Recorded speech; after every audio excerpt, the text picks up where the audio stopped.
Bienvenue à tout le monde. Donc, je me présente, je m'appelle Damien Vieillard-Baron, je suis le président de la société GEREP et je suis accompagné d'Amadou Kassé, qui est le directeur de la BU épargne salariale, épargne retraite au sein de l'entreprise. Bonjour. Je vais vous faire juste quelques mots sur GEREP, vous dire certains de vous nous connaissent, d'autres non, donc vous donner quelques éléments de connaissance de l'entreprise. Amadou, si vous pouvez passer le slide, s'il vous plaît. GEREP, c'est une société de conseil et de courtage spécialisée dans le domaine de la protection sociale et on se définit courtier d'utilité sociale parce qu'on s'est transformé en entreprise à mission il y a un peu plus d'un an maintenant avec une raison d'être qui va agir notamment sur la performance sociale des entreprises et sur le mieux vivre des personnes assurées. Et cette raison d'être, on va la déployer à travers des objectifs statutaires et opérationnels dans nos domaines d'intervention que sont la santé, la prévoyance, l'épargne retraite et l'épargne salariale, avec des interventions sur le conseil, sur la gestion et sur l'ensemble des services associés. L'entreprise, c'est 80 collaborateurs avec des expertises multiples de consultants, juridiques, actuariat, communication sociale, gestionnaires, téléconseillers. Donc, beaucoup de talents qui font la richesse de l'entreprise et qui sont mis au service de nos entreprises clientes, environ 1 millier d'entreprises clientes, toute taille, tout secteur d'activité, France entière et à l'international. Voilà, je vais être aussi bref que ça pour vous présenter l'entreprise. Bien évidemment, on a un site web, gerep.fr, sur lequel vous pouvez retrouver beaucoup d'informations sur l'entreprise. Ce qui vous intéresse aujourd'hui à travers votre participation, c'est l'intervention d'Amadou, donc patron de la retraite et de l'épargne salariale chez GEREP, par rapport aux enjeux de la nouvelle loi sur le partage de la valeur. Donc, je laisse tout de suite la parole à Amadou. Bonjour tout le monde. Donc, merci déjà d'être présent pour ce nouveau webinaire pour lequel nous allons avoir le plaisir de partager avec vous les enjeux de la loi sur le partage de la valeur. Je pense que c'est une loi dont vous avez sans doute entendu parler dans l'actualité, puisque c'est une loi qui a été votée en fin d'année, qui a fait l'objet, on va dire, d'une transposition assez rapide par l'Assemblée nationale et le Sénat, d'une mesure qui a été votée par les partenaires sociaux. Donc, pour entrer dans le vif du sujet, la première question qu'on peut se poser, c'est de savoir quelles sont aujourd'hui les entreprises qui sont concernées par cette nouvelle loi sur le partage de la valeur. La réponse est simple, c'est toutes les entreprises sont concernées dès lors qu'on a plus de 11 salariés dans son effectif. La loi installe, j'allais dire, de nouvelles obligations pour les entreprises de petite taille, entre 11 et 50 salariés, renforce les dispositifs d'épargne salariale qui préexistaient dans les entreprises de plus de 50 salariés avec de nouveaux dispositifs qui vont aménager les dispositifs qui sont en place, notamment avec l'intégration d'une nouvelle négociation sur les bénéfices exceptionnels avec les partenaires sociaux. Donc, tu arrives vers 12h15, c'est ça que tu dis? Alors, est-ce que, s'il vous plaît, on vous demandera peut-être de couper vos micros pour éviter des interférences. Merci beaucoup. Donc, je reprends. Donc, la loi concerne toutes les entreprises, les petites entreprises de plus de 11 à 50 salariés. Donc, il y a une nouvelle obligation de mettre en œuvre un dispositif de partage de la valeur. Sur les entreprises de plus de 50 salariés, une obligation pour laquelle il faut répondre assez rapidement, de négocier, en tout cas avec les partenaires sociaux, sur la définition des bénéfices exceptionnels. La loi prévoit également d'autres dispositifs qui vont venir aménager les sources d'alimentation des dispositifs d'épargne salariale. On va trouver dans ces dispositifs ce qu'on appelle la PPV, donc une prime de partage de la valeur, qui est une évolution de l'ancienne prime Macron. La PPVE, qui est une adaptation de ce qu'on peut appeler les phantom shares ou actions fantômes, qui permettent de rémunérer en tout cas les salariés suivant la performance de l'entreprise, ainsi que d'autres dispositifs que nous verrons par la suite. Donc la loi installe des obligations, mais ouvre également des opportunités. On peut distinguer notamment déjà parmi ces objectifs le fait d'encourager, de faciliter l'épargne salariale dans les entreprises, puisque avec la PPV, on vient ajouter une nouvelle source de financement et d'alimentation des dispositifs d'épargne salariale. Mais également, il y a une promotion de l'épargne verte et vertueuse pour encourager un peu, j'allais dire, la mobilisation des dispositifs d'épargne dans le financement de la transition écologique et dans le financement de l'économie locale. Donc, déjà, pour cette première obligation, il y a un délai qui a été défini pour la mise en œuvre. Donc, pour tous vos dispositifs, vous êtes tenu en tout cas de regarder si vous répondez déjà à ce critère assez rapidement et dès le 1er juillet 2024 pour les PE et à partir de octobre 2024 pour les PER. Donc, PER, entreprise, on va entendre par là en fait les PERCO préexistants qui n'ont pas été transformés et les PERECO, donc pour les dispositifs qui respectent le cadre qui a été défini par la loi Pacte. Il y a également une obligation de lancer donc, une négociation avec vos partenaires sociaux avant le 30 juin concernant la définition des bénéfices exceptionnels. La loi intègre également des dispositifs que je jugerais plutôt facultatifs, puisqu'elle vise en tout cas à associer mieux les salariés dans la performance de l'entreprise et dans le partage, j'allais dire, lorsque l'entreprise a une forte croissance et a une valorisation qui est appréciée dans le temps. Donc, cette mesure sera précisée par un décret qui doit sortir très prochainement. Et enfin, la loi vise également à soutenir le pouvoir d'achat puisque on peut maintenant mettre en œuvre des avances sur les dispositifs d'épargne salariale, que ce soit la participation ou l'intéressement, mais également elle prévoit des nouveaux cas de déblocage qui seront précisés par un décret à venir très prochainement. Donc, pour conclure, en fait, sur ce premier point, c'est que, en fait, vous avez ici une réelle opportunité de renégocier vos dispositifs d'épargne salariale, puisque lorsque vous serez amené à faire évoluer et à respecter donc, le nouveau cadre, vous serez obligé de négocier donc, avec vos partenaires sociaux et également revoir vos dispositifs d'épargne salariale. Donc, il y a une vraie opportunité pour pouvoir rechallenger vos prestataires, mais également renégocier les frais et améliorer l'offre financière de vos dispositifs. Enfin, si on doit revenir un peu sur le nouveau paysage de l'épargne salariale, donc après cette loi sur le partage de la valeur, on va avoir deux nouvelles sources de financement de vos dispositifs d'épargne salariale avec la PPV et la PPVE. Une mesure obligatoire donc pour les entreprises de 11 à 50 salariés de mise en place d'un dispositif dès 2025, donc un dispositif de leur choix. Et pour les sociétés de plus de 50 salariés, donc on avait l'obligation préexistante de mettre en œuvre la participation, mais également de nouveaux outils pour renforcer, j'allais dire, le dialogue social et améliorer la politique sociale au sein de l'entreprise. Peut-être juste un mot donc, sur les chiffres de l'épargne salariale. Donc aujourd'hui, nous notons qu'il y a à peu près 180 milliards d'euros qui sont investis à fin 2023 dans ces dispositifs. Donc, c'est toujours en croissance puisqu'il y a eu 13% de plus par rapport à 2022. C'est également dû au-delà des flux qui sont versés par les entreprises et les salariés par l'appréciation des supports d'investissement dans ces dispositifs. Mais on peut quand même noter que ces 180 milliards aujourd'hui ne bénéficient qu'à 50%, j'allais dire, des salariés dans les entreprises. Donc, l'ambition de cette loi, c'est vraiment j'allais dire, de généraliser l'épargne salariale au bénéfice de l'ensemble des salariés. Donc, c'est un objectif plutôt vertueux, mais on va pouvoir voir les mesures par la suite en détail. Amadou, peut-être vous pouvez repréciser les acronymes PPV et PPVE? Tout à fait. Donc, ce qu'on entend par PPV, c'est la prime de partage de la valeur. Donc, c'est une adaptation de l'ancienne prime Macron qui préexistait en fait et que l'État a souhaité pérenniser dans le cadre de ce dispositif d'épargne salariale. Et la PPVE est un nouveau dispositif qui s'appelle prime de partage de la valorisation de l'entreprise. Donc, c'est ce qu'on appelle un peu les phantom shares, puisque ça existait dans les entreprises, notamment pour financer, en tout cas, intéresser les cadres dirigeants dans la performance globale de l'entreprise lorsque sa valeur augmentait dans le temps. Donc, on le verra par la suite. Voilà, c'est un nouveau dispositif qui est également donné aux DRH pour améliorer leur politique sociale. Merci. Tout de suite, je vous propose peut-être de répondre à une première question parce qu'on veut que ce webinaire soit dynamique et participatif. Donc, Margot, je te laisse la main pour lancer la première question.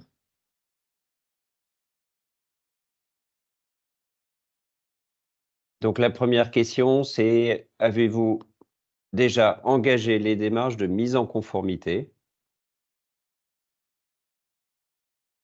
Vous pouvez, normalement, il y a un pop-up qui s'est affiché qui vous permet de répondre en direct. Et on va vous laisser un peu de temps et Margot va nous indiquer à quel moment elle est en capacité de nous donner les premiers éléments de réponse que vous avez adressés.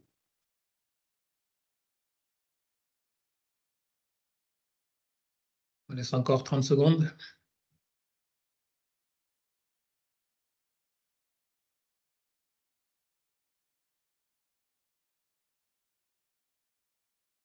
Alors, pour l'instant, on a 85% des participants qui n'ont pas engagé de démarche de mise en conformité. Merci, Margot. Et c'est juste, pardon, Mamadou, par rapport à ce chiffre et l'intérêt du webinaire, évidemment, c'est vous nous avez évoqué en fait des premières échéances qui sont rapides, notamment sur la gestion financière, vous en reparlerez, mais qui sont des échéances sur le mois de enfin 1er juillet et puis courant octobre 2024. Donc en fait dans quelques semaines, d'où l'importance d'avoir la bonne compréhension aujourd'hui des process à enclencher assez rapidement. Tout à fait. Donc, pour revenir un peu sur les mesures qui sont prévues par cette loi, hein, donc la première mesure concerne les entreprises de 11 à 50 salariés, on l'a dit tout à l'heure, mais d'abord on peut poser un constat. Donc, le constat qui fait que le législateur a souhaité élargir les dispositifs d'épargne salariale à ces structures, c'est qu'aujourd'hui, moins de 20% des entreprises de moins de 50 salariés ont mis en place un dispositif d'épargne salariale. Si on devait comparer, donc aujourd'hui, plus de 70%, voire 88% dans les grandes entreprises ont mis en place un dispositif d'épargne salariale. Donc, il y a une inégalité, j'allais dire, de traitement peut-être dans les salariés, des salariés plutôt. Et les partenaires sociaux, d'abord, avant que cette loi ne soit, en tout cas, passée en projet de loi à l'Assemblée nationale et au Sénat, se sont mis d'accord sur la nécessité d'élargir les dispositifs d'épargne salariale à ces entreprises. Donc, ce qu'il faut noter, c'est que c'est une mesure qui est temporaire, donc c'est une mesure pour 5 ans, mais avec cette obligation donc, qui incombe à l'ensemble des entreprises qui réalisent un bénéfice supérieur à 1% de leur chiffre d'affaires sur 3 ans. Donc, toutes les entreprises qui n'ont pas encore mis en place des dispositifs qui relèvent de cette catégorie et qui réalisent des bénéfices, donc plus d'1% de leur chiffre d'affaires, sont tenues de mettre en place un dispositif à partir du 1er janvier 2025. Et donc, l'appréciation se fera sur les 3 dernières années, 2022, 2023 et 2024. Donc, sur la mesure à mettre en place, les entreprises auront le choix libre entre tous les dispositifs qui existent aujourd'hui, que ce soit l'abondement dans un plan d'épargne retraite PER ou un PEE, la participation, l'intéressement ou la prime de partage de la valeur que nous avons vu tout à l'heure. Alors, une exception également pour ces entreprises, c'est qu'elles peuvent aussi mettre en place de la participation avec une formule dérogatoire qui soit moins disante que la formule légale. La formule légale que je rappelle ici, hein, donc on ne va pas la commenter, mais elle permet aujourd'hui, en tout cas, elle est obligatoire sur les structures de plus de 50 salariés et les entreprises de moins de 50 salariés peuvent mettre en place une participation avec une formule différente de la formule légale. Ok, donc pour toutes ces entreprises entre 11 et 50 salariés, c'est une nouveauté, une nouvelle obligation, mais avec beaucoup de souplesse, parce qu'en fait, ce qu'il faut, c'est mettre en place un système d'épargne salariale à travers les différents dispositifs que vous avez évoqués, mais sans de montant de versement minimal à réaliser. Tout à fait. Donc, la deuxième mesure de cette loi concerne les entreprises de plus de 50 salariés. On l'a souligné tout à l'heure, donc il sera obligatoire, en tout cas à partir à partir du 30 juin 2024, d'engager des négociations dans les entreprises pour pouvoir définir ou en tout cas intégrer dans leurs accords une stipulation qui intègre l'hypothèse d'une augmentation exceptionnelle du bénéfice. Donc, sur cette mesure, il n'y a pas de définition légale qui a été formalisée dans la loi, mais la loi pose quand même des critères objectifs sur lesquels il faudra se baser pour faire cette définition donc avec les partenaires sociaux, notamment la taille de l'entreprise, le secteur d'activité, la survenance d'une opération de rachat d'actions qui n'est pas précédée par une distribution d'actions gratuite. C'est assez précis. Les bénéfices réalisés les années passées pour pouvoir donner un indicateur pour apprécier l'augmentation ou l'accroissement des bénéfices, mais également les événements exceptionnels, de manière à ce que, j'allais dire, toutes les parties prenantes puissent apprécier les événements qui sont en capacité d'apporter en supplément, en tout cas, un bénéfice exceptionnel au sein de l'entreprise. Donc, cette mesure devra être mise en place pour toutes les entreprises qui négocient pour la première fois un dispositif d'épargne salariale, donc que ce soit de l'intéressement ou de la participation. Et pour toutes les entreprises qui ont déjà un accord, donc les DRH et les services des ressources humaines sont tenus d'engager les négociations avant le 30 juin. Donc, c'est une date qui est assez proche et donc une obligation, j'allais dire, à laquelle il faudra répondre de manière anticipée. Il faudra le prévoir donc dans les calendriers des prochaines réunions avec vos CSE ou avec j'allais dire, vos représentants syndicaux. Amadou, ouvrir des négociations, ça ne veut pas dire parvenir au résultat avant le 30 juin, ou il y a une obligation de résultat au 30 juin? Ce n'est pas une obligation de résultat, c'est une obligation de moyens. En fait, l'un des objectifs de la loi, on ne l'a pas souligné, c'est vraiment de renforcer le dialogue social dans les entreprises. On a vu sur les mois derniers, lorsqu'on a constaté des bénéfices importants dans les sociétés, j'allais dire énergéticiens, donc je peux souligner Total, ou en tout cas toutes les sociétés qui interviennent dans la distribution d'hydrocarbures, que l'État avait était plutôt intervenu pas mal dans des négociations avec ces sociétés pour un meilleur partage de ces bénéfices, tant au niveau de leurs salariés, mais également de manière générale avec une baisse du prix du carburant. Donc cette mesure est plutôt vertueuse dans la mesure où elle pose déjà le dialogue au sein de l'entreprise sur cette notion de bénéfice exceptionnel. OK, merci. Et juste souligner également que les sociétés qui ont mis en place des dispositifs d'épargne salariale qui intègrent déjà une notion de bénéfice exceptionnel sont exemptées de cette mesure.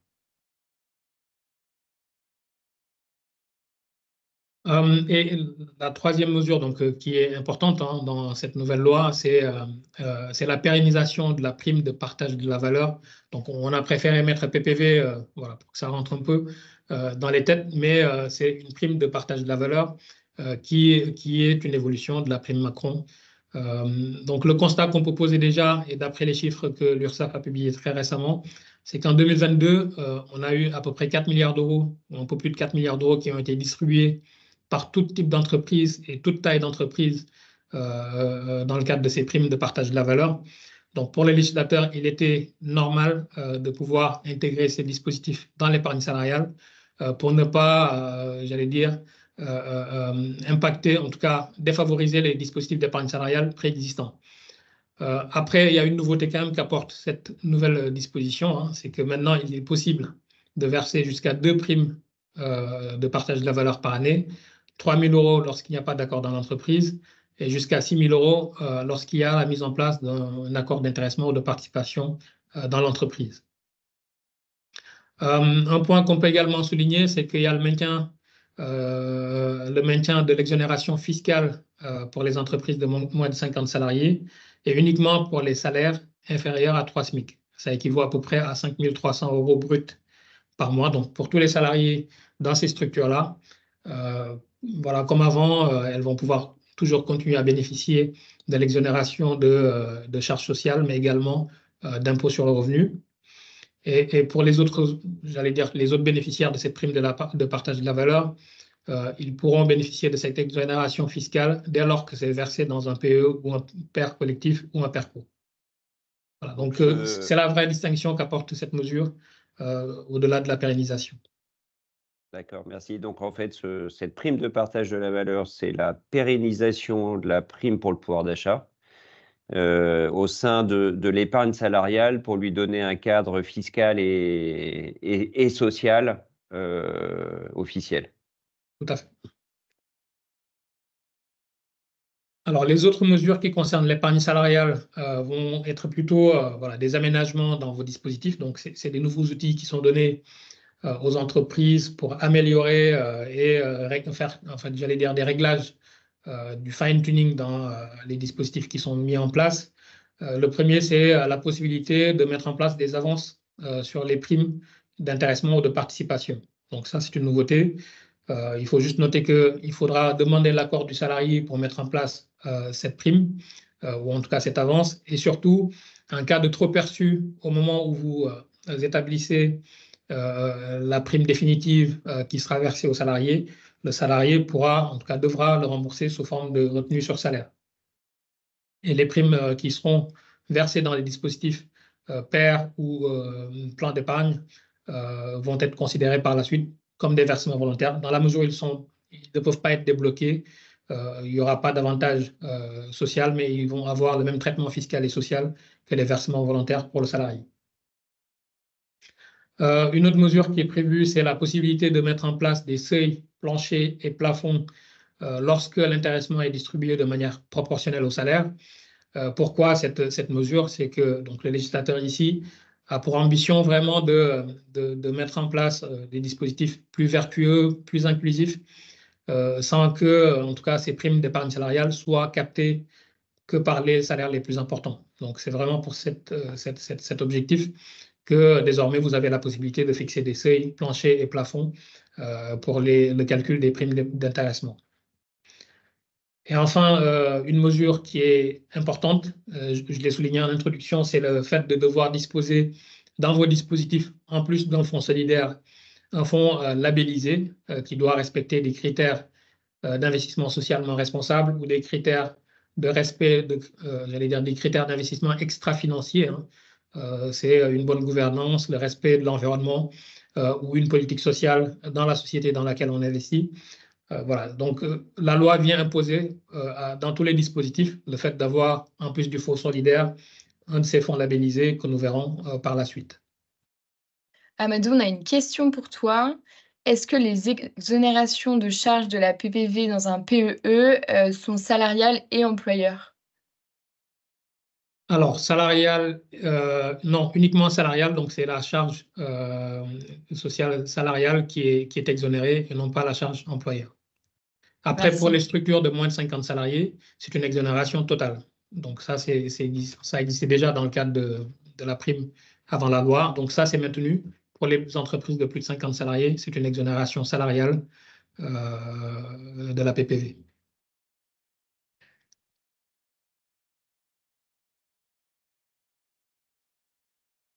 Donc, une nouvelle mesure qu'on a soulignée en introduction, donc c'est la prime de partage de la valorisation de l'entreprise. J'ai parlé de phantom shares ou d'actions fantômes. Donc, c'était une mesure qui, jusqu'à présent, a été utilisée beaucoup dans les entreprises anglo-saxonnes, dans des grandes sociétés françaises, pour pouvoir intéresser les dirigeants à la performance économique de l'entreprise. Donc, lorsque la valeur de l'entreprise évoluait très fortement, on pouvait distribuer j'allais dire une prime aux salariés sur la base d'un montant de référence. Donc, la loi vient intégrer vraiment ces dispositifs dans le champ de l'épargne salariale avec ce dispositif de PPVE. Et donc, de la même façon que ce qui était appliqué dans les phantom shares, on va pouvoir attribuer à chaque salarié, lorsqu'on met en place ces dispositifs, un montant de référence. Et sur une durée de 3 ans, donc on va apprécier l'évolution ou l'accroissement de la valeur de l'entreprise. Et à l'échéance de ces 3 ans, on va pouvoir apprécier donc, cette prime sur la base de ce montant de référence et le taux de variation de la valeur de l'entreprise.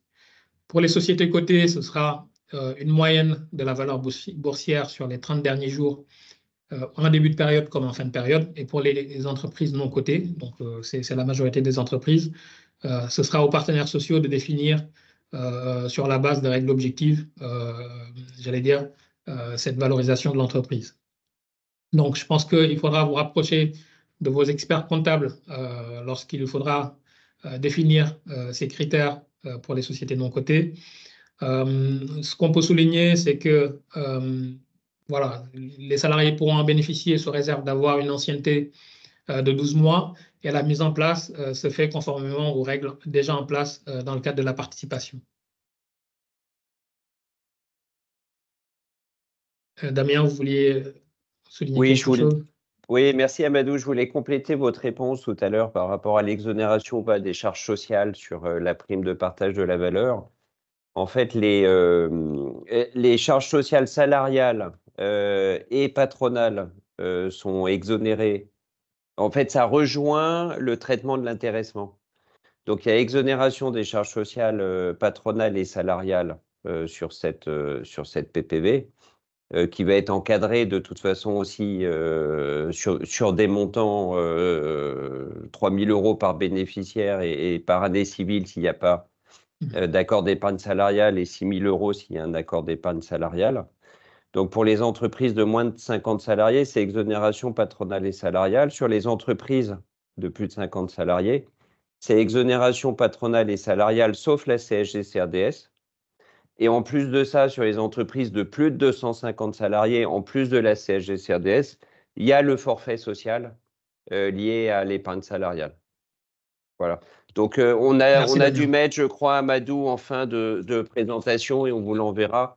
Il y a une annexe. En fait, ce sera dans la version qu'on vous enverra. En fait, c'est un tableau qui distingue vraiment le traitement pour les entreprises de moins de 50, selon qu'on est sur une rémunération inférieure à 3 SMIC ou supérieure à 3 SMIC, et les entreprises de plus de 50, selon qu'on soit sur une rémunération inférieure à 3 SMIC ou supérieure à 3 SMIC. Mais merci pour la précision. Donc, vous aurez le détail lorsqu'on vous adressera le support de présentation. Donc, ça rejoint le régime social de l'intéressement. Sauf pour les entreprises de moins de 50 salariés où c'est totalement exonéré, y compris de forfait social. Tout à fait. Alors, pour finir sur la prime de partage de la valorisation de l'entreprise, donc un point important également, c'est qu'elle peut bénéficier d'exonération d'impôt sur le revenu, mais sur un seuil qui reste quand même relativement faible, hein, c'est-à-dire 5% de 75% du PAS ou 1 800 € approximativement. Bien évidemment, la prime peut être beaucoup plus importante puisqu'elle est basée sur un montant de référence et une variation de la valeur de l'entreprise. Mais là, voilà, si le salarié décide de placer sa prime selon qu'on soit sur ces niveaux-là, il pourra bénéficier de cette exonération d'impôt sur le revenu. On vient de voir les différentes mesures qui sont posées dans le cadre de cette nouvelle loi sur le partage de la valeur. On voulait également saisir l'opportunité pour partager avec vous ce que j'appellerais moi des points d'éclairage sur les tendances et les innovations en épargne salariale.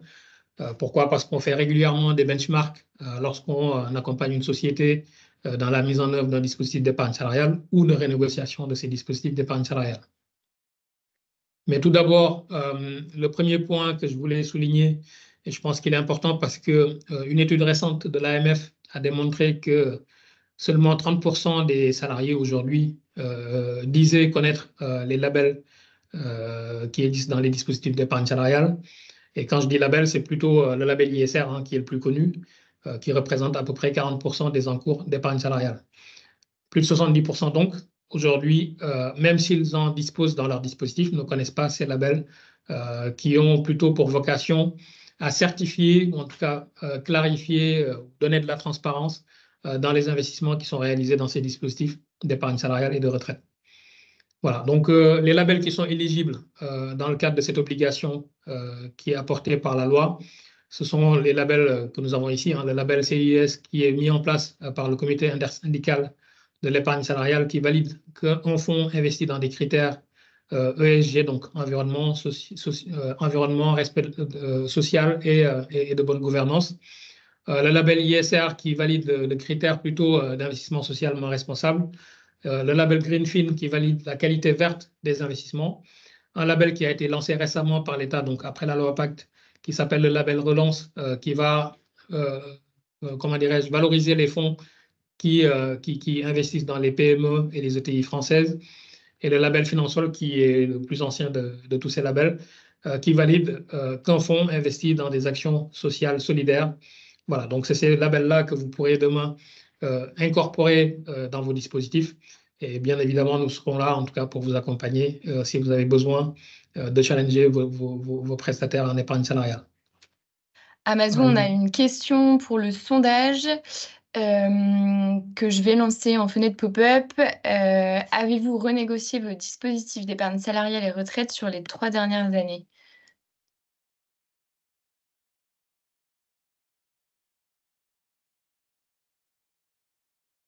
vous laisse 1 minute. Les 3 dernières années, Amadou, correspondant en fait notamment à l'intégration des mesures de la loi Pacte dans les systèmes d'épargne salariale et d'épargne retraite. Effectivement. Donc, Et la loi peut-être Pacte, il y a une question d'ailleurs en attendant les réponses, Amadou. d'accord. Il y a une question que je vais vous transmettre tout de suite. C'est l'obligation d'ouvrir des négociations relatives au partage des bénéfices exceptionnels pour les entreprises de plus de 50 salariés s'applique-t-elle en l'absence de délégué syndical? Alors, merci pour cette précision. Donc, dès lors qu'il y a un représentant syndical, cette négociation est obligatoire. Donc, pour répondre par l'affirmative, en l'absence de délégué syndical, ce n'est pas obligatoire de lancer ces négociations tout de suite. Donc, on aura des décrets qui vont préciser un peu les conditions dans lesquelles cette négociation devra être menée, mais il y a cette condition de présence d'un délégué syndical. D'au moins un délégué D'au moins syndical. un délégué syndical. Merci. Margot, tu as les résultats. Tout à fait. Concernant les réponses, donc on a 56% qui n'a pas renégocié ses systèmes d'épargne salariale et retraite sur les 3 dernières années, 33% qui l'a fait et 11% qui ne sait pas. Très bien. Merci. Donc, alors, ça tombe bien hein, parce que on voulait partager avec vous une étude que nous avons menée récemment. Donc, c'est un référentiel que nous allons renouveler chaque année, qui est tout simplement une comparaison de la qualité des offres financières des principaux acteurs sur le marché de l'épargne salariale et qui démontre l'intérêt de renégocier plutôt régulièrement ces dispositifs d'épargne salariale. Donc, le constat qu'on peut poser ici, et sur la base de cette étude, hein, c'est que de plus en plus d'entreprises aujourd'hui, de gestionnaires d'actifs ou de gestionnaires d'épargne salariale, proposent des offres de gestion en architecture ouverte. Il y en a 3 sur 7 ici, mais nous, on a plutôt vocation, lorsqu'on accompagne une société, à demander à avoir en fait une approche plutôt ouverte dans la proposition de gestion financière. Pourquoi? Parce que ça permet de mieux diversifier le risque financier j'allais dire des placements qui sont effectués, mais également d'augmenter les sources de rendement de ces dispositifs. Donc, il y a 3 sociétés qui le proposent. Une société qui est complètement en architecture ouverte avec près de 9 gérants qui sont proposés dans ces offres financières. Vous pouvez peut-être nous dire ou nous préciser ce que c'est que l'architecture ouverte, Amadou? Alors, en quelques mots, l'architecture ouverte dans la gestion d'actifs, c'est quand, dans une offre financière qui est proposée, je vais citer par la société X, qu'elle propose dans cette offre financière des fonds qui viennent d'autres sociétés que je peux appeler YZ. Voilà, c'est-à-dire que plutôt que de proposer que ces fonds, c'est ce qu'on voit ici, c'est le nombre de gérants, on va également faire appel à d'autres gérants donc, qui ont peut-être des politiques d'investissement différentes, et d'où l'intérêt vraiment de renforcer, ou en tout cas de diversifier ces sources de placement, mais également le risque qui est inhérent à ces supports d'investissement. Donc, l'autre analyse qu'on peut poser tout de suite, c'est que sur un niveau de risque quasiment équivalent, hein, comme vous pouvez le voir ici sur la colonne volatilité, la volatilité, c'est un peu la déperdition du rendement des actifs en moyenne. Donc, sur un niveau de volatilité relativement proche, on constate des niveaux de performance financière qui sont très différentes. La société avec la moins bonne performance a délivré sur 5 ans un rendement moyen chaque année donc de 0,72%, alors que la plus performante délivrait un rendement de 4,44%. Donc sur 5 ans, ça représente une différence de x6 entre j'allais dire, le plus performant et le moins performant. Le regard également qu'on peut poser sur ces dispositifs, c'est également la capacité de ces sociétés à valoriser le capital qui est placé par vos salariés en comparant le niveau de rendement avec l'inflation. Donc, comme on peut le voir ici, il y a 5 sociétés sur les 7 qui produisent un rendement légèrement supérieur à l'inflation, voire très supérieur à l'inflation, et 2 sociétés qui sont très en dessous de l'inflation, d'où l'intérêt, voilà, je l'ai expliqué en introduction, de challenger régulièrement vos dispositifs pour pouvoir revoir les supports sur lesquels vos salariés peuvent placer leur épargne salariale, mais également revoir les niveaux de frais financiers qui sont appliqués, puisqu'ici, on peut le constater, ils sont tous assez proches, mais entre un fonds et un autre, on va avoir des niveaux de performance et de frais financiers qui peuvent être très différents. Entre 0,9 et 1,30, ça fait quand même un écart de 40 points de base qui est assez significatif sur la durée, quoi, en fait. Tout à fait. Une autre opportunité que vous avez, en tout cas, dont vous pourrez bénéficier dans le cadre de cette loi, hein, lorsque vous allez revoir vos dispositifs, et en challengeant également vos teneurs de compte, c'est de revoir le niveau des frais, des coûts financiers qui sont inhérents à la gestion administrative de vos dispositifs. Là, on vous donne un cas pratique d'un dispositif qu'on met en place actuellement, où on a pu faire réduire en tout cas les frais, diviser les frais par 4 entre ce qui était alloué initialement et ce qu'on a obtenu à l'issue des négociations. Donc, l'entreprise allouait un budget de l'ordre de 35 000 € dans la gestion de ces dispositifs, hors frais financiers qui sont portés par les salariés. Donc, dans une première phase, on a pu aboutir à une baisse de frais de l'ordre de 69%. Et à l'issue de cette mise en concurrence, sans commenter, j'allais dire, toutes les lignes de frais, on a pu aboutir sur un niveau de frais de 8 364 €, soit 76% de réduction des frais que l'entreprise peut allouer à d'autres dispositifs de protection sociale. Donc, ça fait un budget d'à peu près 134 000 €.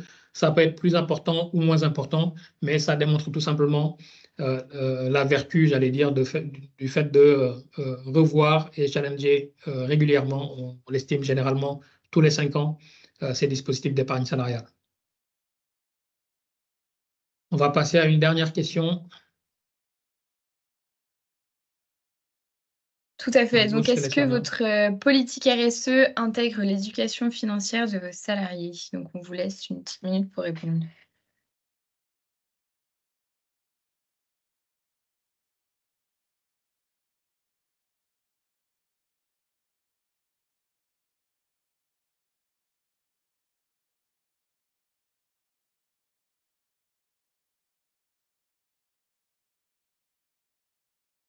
Peut-être juste souligner avant d'avoir la réponse que GEREP est très engagé dans le développement de la connaissance financière dans les entreprises.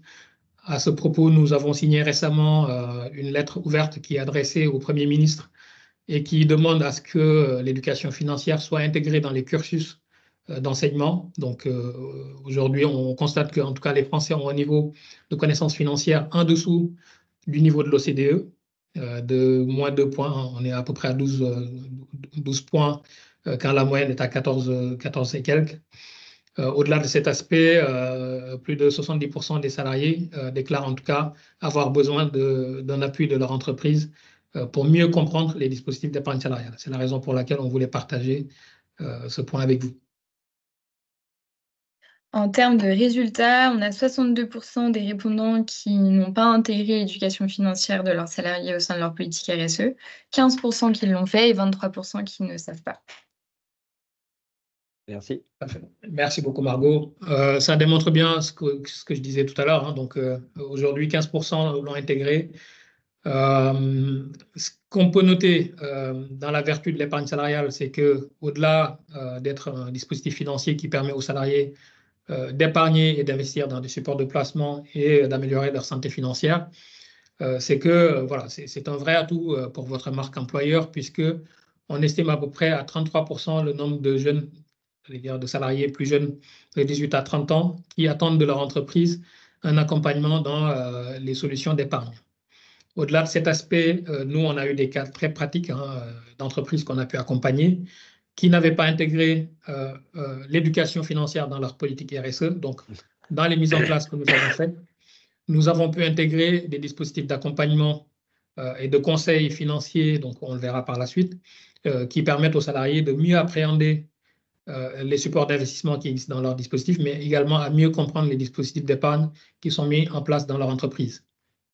Il faut savoir également que l'épargne salariale est un outil efficace à la fois pour l'employeur et le salarié. Donc, au-delà de l'éducation financière, On vous a montré ici quelques schémas qui démontrent l'efficacité de l'épargne salariale par rapport à une prime sur salaire, avec déjà un niveau d'efficacité de l'ordre de x2 lorsqu'on intègre l'imposition entre la prime salariale et la prime d'épargne salariale lorsqu'elle est investie sur un dispositif PE ou PR. Enfin, vous pouvez profiter de cette révision de vos dispositifs, de cette loi partage de la valeur pour encore augmenter ou en tout cas renforcer l'attractivité de votre politique sociale et encourager en tout cas à fidéliser vos salariés sur le long terme. Je l'ai souligné, donc une des solutions qu'on pousse beaucoup, nous, dans notre conseil, mais également dans les dispositifs qu'on met en place pour les entreprises, c'est le coaching financier, un peu comme on le ferait avec Doctolib. Le salarié peut prendre un rendez-vous individuel avec un CIF, donc un conseiller en investissement financier qui est habilité par l'autorité des marchés financiers, qui a une bonne connaissance financière déjà de base, mais également qui va avoir une bonne connaissance de vos dispositifs. Donc, c'est une nouveauté dans les dispositifs d'épargne salariale. Pourquoi? Parce que jusque-là, on avait des robots advisors, donc des robots conseillers qui sont disponibles soit sur Internet, soit sur les applications mobiles des teneurs de compte, mais que les salariés ne connaissent pas, ou en tout cas parfois qui peuvent être complexes. Donc il y a une amélioration de ces dispositifs, notamment de robots conseillers, mais en plus de ces robots conseillers, nous on trouve important, en tout cas essentiel, lorsque vous mettez en place ou lorsque vous renégociez vos dispositifs d'épargne salariale, d'insérer un dispositif plutôt humain avec un conseiller qui peut être en face de vos salariés pour comprendre ses besoins, définir avec lui ses projets et l'accompagner dans son projet d'investissement ou de répartition de son épargne salariale. Et ça rentre également dans nos ambitions de poser dans le débat public, hein, parce qu'aujourd'hui, on arrive à négocier pour certaines entreprises une gratuité de ces services les premières années, ce qui permet d'accompagner, lorsqu'on change de teneur de compte, les salariés dans la bonne compréhension de leurs dispositifs, ou en tout cas de réactualiser leur niveau de connaissance de ces dispositifs. Je pense qu'on a fait le tour des slides qu'on avait préparés, en tout cas pour ce webinaire. Nous allons vous les communiquer par la suite. Et pour ceux qui ont encore quelques minutes à partager avec nous, donc nous vous laissons le soin de nous adresser vos questions afin qu'on puisse y répondre tout d'abord. Et voilà, vous remercier par la suite de votre présence. Si on veut faire un bref résumé, Amadou, ça veut dire que cette loi sur le partage de la valeur intègre une nouvelle obligation ou opportunité pour les entreprises de moins de 50 salariés d'intégrer l'épargne salariale via la participation ou via d'autres schémas sur des calculs pouvant être dérogatoires. C'est le premier point. Et pour les entreprises de plus de 50 salariés, il y a aussi des évolutions intéressantes à travers, soit nécessaires d'un point de vue réglementaire sur la gestion financière pour accompagner la transition écologique, le renfort de cette partie-là, soit effectivement à travers la pérennisation de la prime du pouvoir d'achat qui se transforme en prime de partage de valeur, qui est plus souple, qui peut être versée aussi en plusieurs fois, l'intéressement pouvant être versé aussi en plusieurs fois. Enfin, l'idée, c'est plus de souplesse aussi pour avoir des outils plus complets mis à la main des entreprises dans leur politique de fidélisation et d'attraction des talents. Merci Damien. Donc, je pense que c'est plutôt bien résumé. Donc, si je devais compléter, je dirais tout simplement que vous avez aujourd'hui une réelle opportunité de renouveler vos dispositifs d'épargne salariale, bien qu'il y ait des obligations, mais c'est des obligations de bon sens, comme on a pu le constater hein, sur la différence de l'existence ou pas d'épargne salariale dans les petites entreprises par rapport aux grandes entreprises ou les entreprises de taille intermédiaire. Mais une vraie occasion, on a eu les chiffres suivant les questions que Margot a pu vous adresser, qu'il y a une réelle opportunité pour les entreprises de challenger leurs dispositifs, de les réactualiser, mais également de profiter de cette réactualisation pour intégrer tous les bénéfices de ces dispositifs dans leur politique RSE. Merci Amadou. S'il n'y a pas de questions complémentaires, on vous remercie pour votre participation et on vous transmettra le support qui a été présenté par Amadou ce jour. On vous souhaite une très bonne journée et un bon week-end et toutes les équipes de GREP se tiennent à votre disposition si vous avez Merci des beaucoup. questions complémentaires ultérieures. À bientôt. Au revoir.